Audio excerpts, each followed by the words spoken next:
Now, word on the street is that Kandi Burruss has used her influence within the Atlanta community and possibly her candy coated employees to put out information against her estranged husband, Todd Tucker, and also working with the blogs to put all of this salacious information out with regards to him cheating allegedly with some woman.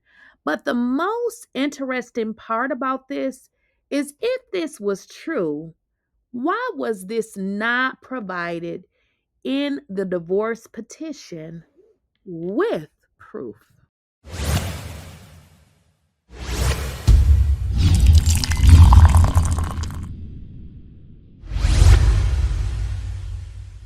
Please, I don't have any time for any gossip now. Eh? Yes. Husband has other chicks who he goes with in different states. What other chicks like are you that? talking about? So you think y'all only share in your room? Matter of fact, why don't you call Todd and ask him about what he just told a girl in New York this past weekend? Okay, please, I will ask. Telling him his name is Marvin. Okay. So that he can cheat. Marvin, his alias, that's what you need to worry about. All of that is in the streets of Atlanta. Probably the same streets Mama Joyce be listening to. It's out there, boo-boo. You might want to clean that up for you bring all this attention to Portia. Go. Kandi told us on her Amazon Live that she had filed for divorce. But in a calm voice, she stated to her Amazon Live audience that her and Todd were equally committed to co-parenting and that pretty much they wanted to maintain some normalcy in the lives of their two young children. Now, of course, as a woman going through a divorce, she did at times seem sad, but overall, she stated that they were definitely committed to the well-being of their two children.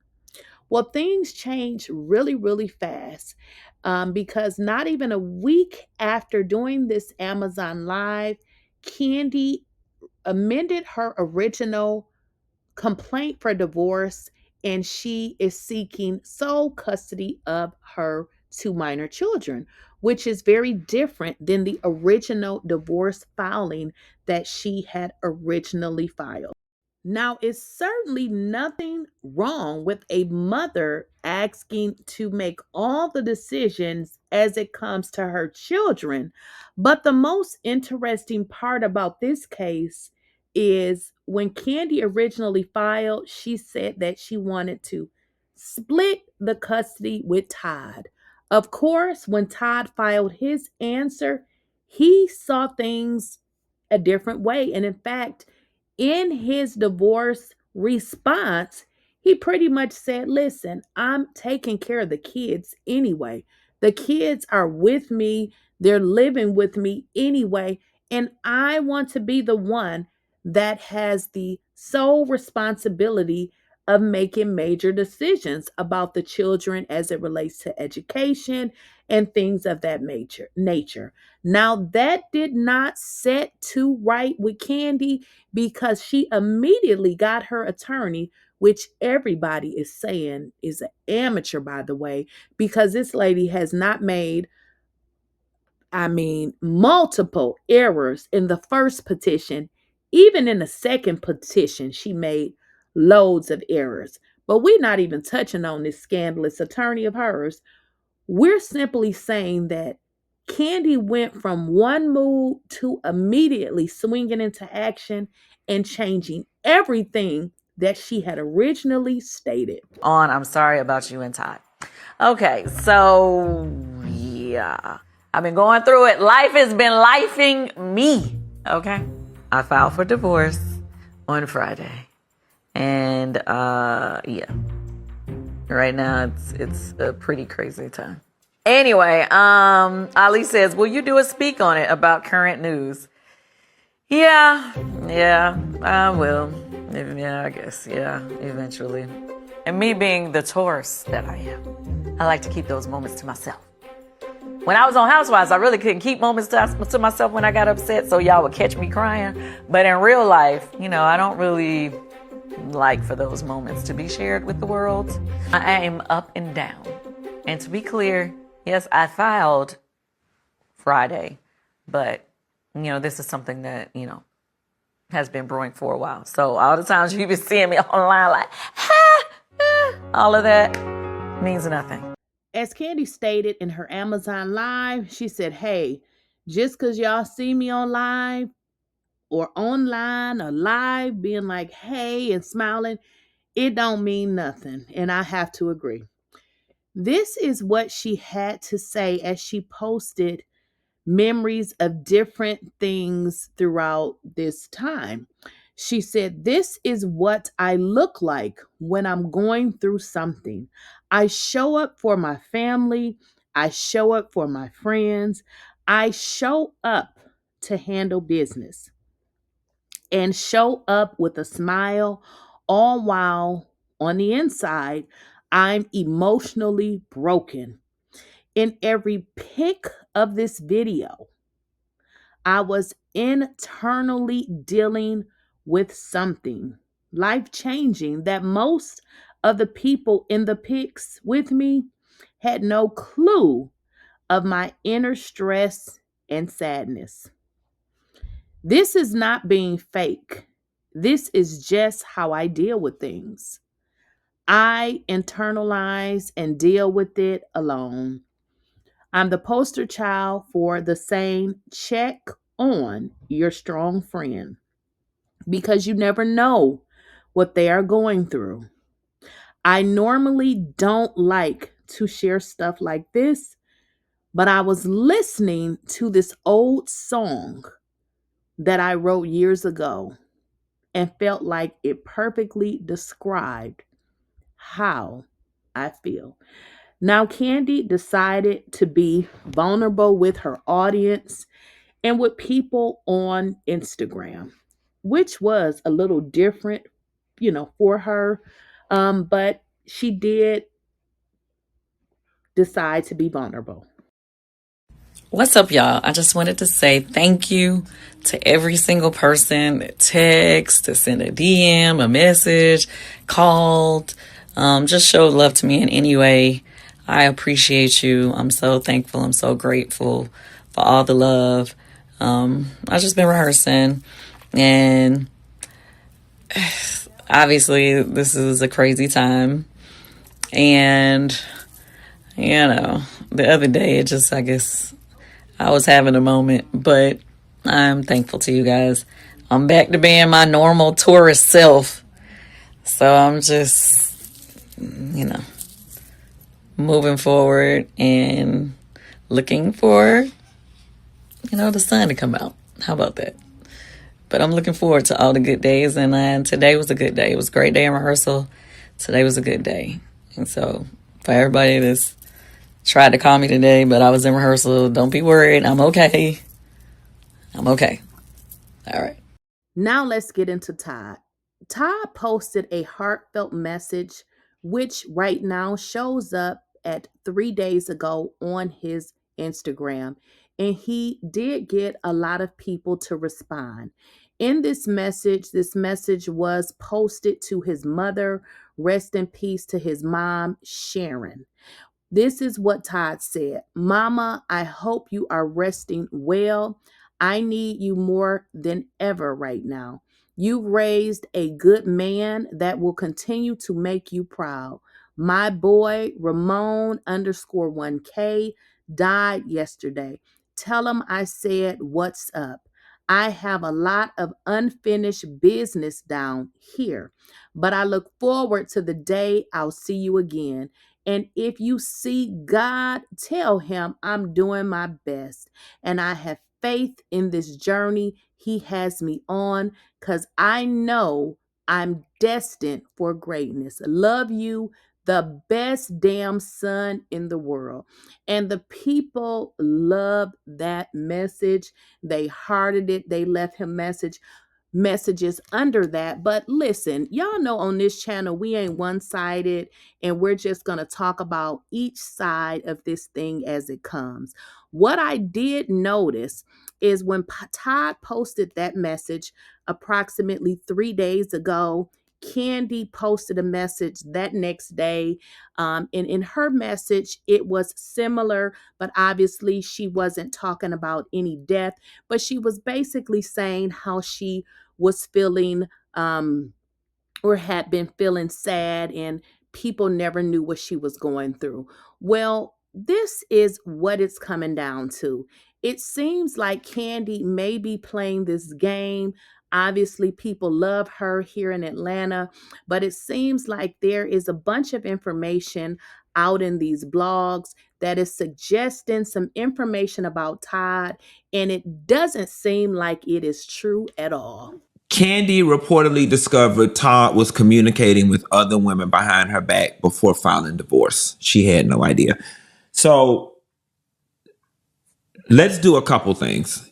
Y'all can stop it with the Todd got somebody pregnant rumor. Todd had a vasectomy very early on in their relationship. Okay. That's a little bit of tea. I don't know if I was supposed to tell that or not. Todd ain't got nobody pregnant. Now, Todd was around somebody's house. Okay. And I got her pictures. I know where she stay.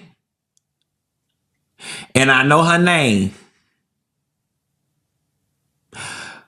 But I don't want to bring no extra stress and duress around Kandi house. So I'ma hold it. I'ma hold it. Her name start with a H. You home wrecking whore. Because I want you to know I know who you is. And here's the thing. If I know who you are, and if the information got to me, it's only a matter of time. I'm giving it by next Wednesday before your face is plastered all over the internet. So, Miss H, you might want to get your ducks and your story in a row, because the way the internet is finna come eat you alive over Kandi Burruss, you gonna wish you never even winked at that man. Okay? Now, out of respect, with a K and not a T, out of respect, I ain't gonna want to be the one to break it, because I don't know what all going on around them people's house, and I don't want to add no extra stress around this lady house. Plus, I already done broke the internet this week. I don't need to break the internet no more. Let somebody else break it. But the people is saying Kandi reportedly discovered that Todd was communicating with women behind her back before filing for divorce, and she had no idea. And the headline, according to the way the information done flooded out my email box, the headline ain't lying. The headline ain't lying. So you mean to tell me that Kandi filed for divorce, listed nothing about some alleged woman in her petition. Soon as Todd filed, she changed her position and basically said she wanted things that she didn't originally want. And I'm mentioning the children. And now this comes out in every single blog that Todd was talking to some woman. If this not a candy-coated takedown, I don't know what it is. Now, he says her name starts with an H. And he doesn't want to tell because he doesn't want to bring any confusion around Kandi's house. How would this be bringing confusion around Kandi's house? Because according to the video, he said that Kandi told people this story. So if Kandi told people this story about Todd allegedly, first it went to him conversating. Then in his video, he said Todd was at the woman's house. Do y'all see how this story done changed and done grew legs and it's over here? They're saying something different. I believe this is a candy-coated takedown in the form of Don Juan. Now, let's get more deep into it. Now, Kandi filed her petition, didn't mention anything of a sort. Now, I should let you guys know that I learned that you can't really put stuff in a petition unless you have proof. So Kandi had proof enough, allegedly, to tell everybody, but not proof enough to put it in a petition. The story sounds like a takedown and a setup to make Todd look bad. I'm just going to say it like it is because I like Kandi. I'm not kissing nobody. It's okay. And we're just talking about what we think had happened. We don't care if it's, bad on either side because this seems like a Kandi-coded takedown. Now, on every blog, Todd was messing with some woman. First, he was talking to some woman. Then he was conversating with some woman. Then he was over the woman's house. I'm telling you, this is a Kandi-coded takedown. Now, what and how does rumors damage a case? It seems like, to me, that what Kandi is more than likely trying to do is use her good girl image, because people do like Kandi, and try to appeal a little bit more to the public so that people can feel sorry for her. Now, I'm not saying the woman not going through, but if you look at Todd's post and when he posted, which, somebody had passed away. So he posted that, immediately followed, Kandi posted. And then now what are we hearing? Oh, Todd was a horrible person because not only do he want Kandi money, like Mama Joyce had said a long time ago, he was seeing some other woman. New York, right? She's going to work, right? Oh, she want to be a good breadwinner, right? She want to make money, right? Okay, have her spend some of the money. Not for me, but just, Todd has a constitutional right to fair representation. And he's got money, because don't get it twisted. When Kandi goes up to Broadway and Kandi gets money, that's not Kandi's money. Kandi doesn't realize this. When Kandi is earning all that money, that's not her money. That's their money. Kandi is earning money for Kandi and Todd. When Kandi earns $100,000, she does not earn $100,000. She earns $50,000. So when I say, Judge, tell Kandi to give my client $25,000, that is not $25,000 of her money. That's Todd's money. We want Candace to go up, Kandi. We want Kandi to go up to New York. We want her ass to work. Bring home Todd's money. Get your ass on stage, dance and sing. We'll be here on the couch. We are married. Every cent that you make belongs half to you and half to me.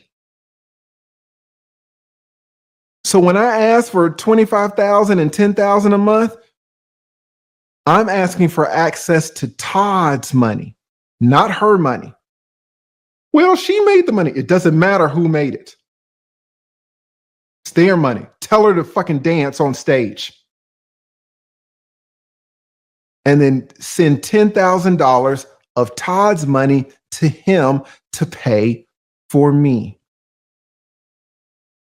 Because it can't be that Kandi is earning Todd's money and withholding it from Todd.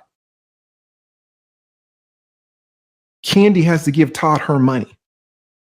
And Todd cannot wait a year till the end of trial to get his money. Do y'all see where I'm coming from? Do y'all see how this works?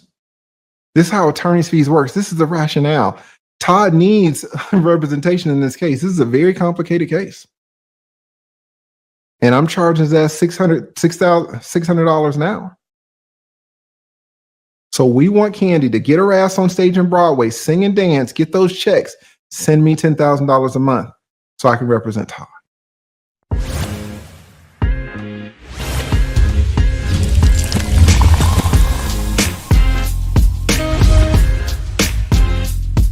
Please, I don't have any time for any gossip now. Eh? Yes.